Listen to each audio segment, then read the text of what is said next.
હવે જોઈએ સમાચાર વિગતવાર તો મહત્વપૂર્ણ સમાચાર પાકિસ્તાનની રાજધાની ઇસ્લામાબાદમાં થયેલા ભયાનક બ્લાસ્ટમાં 12 લોકોના મોત થયા છે।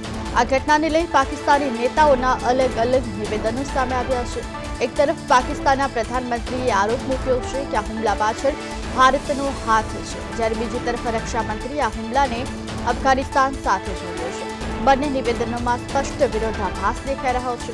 આ વચ્ચે ભારતે પાકિસ્તાનના તમામ આરોપોને નકારતા જણાવ્યું છે કે આ ઘટનામાં કોઈ રીતે સંકળાયેલું નથી।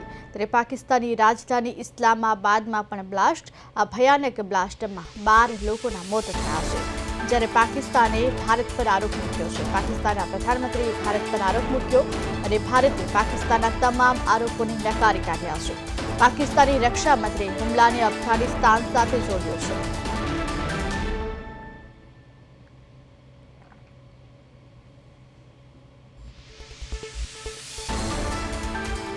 પાકિસ્તાની રાજધાની ઇસ્લામાબાદમાં પણ બ્લાસ્ટ થયો હતો, જો કે આ બ્લાસ્ટમાં પણ 12 લોકોના મોત થયા છે। ત્યારે પાકિસ્તાને ભારત પર આરોપ મૂક્યા છે। પાકિસ્તાન પ્રધાનમંત્રીએ ભારત પર આરોપ મૂક્યો છે।